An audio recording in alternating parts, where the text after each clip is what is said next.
With Stephen here. Yes, Stephen, yes. he is a native to Kansas City. Bear Man. Bear Man, but they call Bear Man.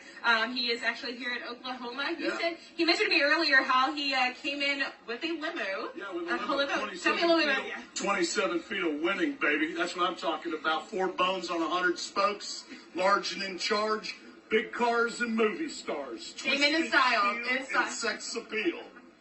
In style. So, Stephen, tell me a little bit about yourself. Tell me, when did you become a Trump supporter, and what drew you to him, and what were you always a conservative, Republican? Tell me. Yeah, I walked away from the Republicans back in 2006. Once we gave them a trifecta from 04 to 06, they spent like drunken sailors, and they became, basically Democrats. So I walked away from them back then. Then they, half the country's wealth was stolen in broad daylight. September of 09, nobody goes to jail except Bernie Madoff, and he was stealing from his own people. Then, of course, they ushered in Obama to normalize Marxism in the United States of America, teeing it up for Hillary to do us in. You think it'd be common sense you wouldn't vote for a guy named Obama for president of the United States, particularly since that wasn't even his real name, but.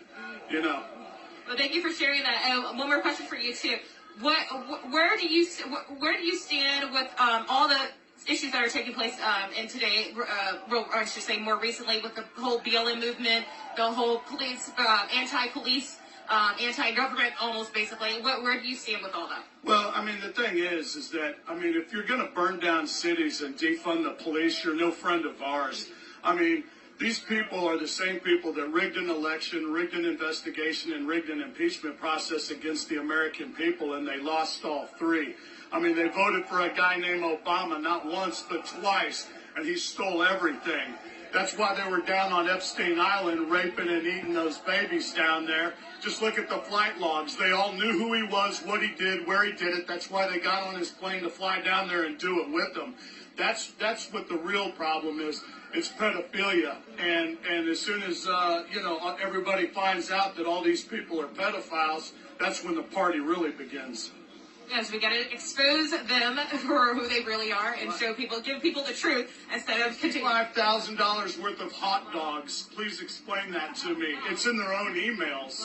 Well, thank you for sharing that. Thank you for sharing that. I had one question for you. Why do you choose today not to wear a mask? Well, the reason why I don't wear a mask is because it's not easy being a trendsetter. People think it's easy. But it's not. It's a hoax. 99.7% survival rate. Are you kidding me?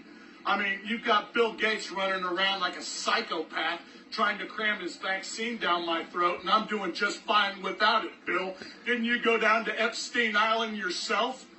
Epstein and Weinstein just doesn't sound like a Presbyterian problem to us.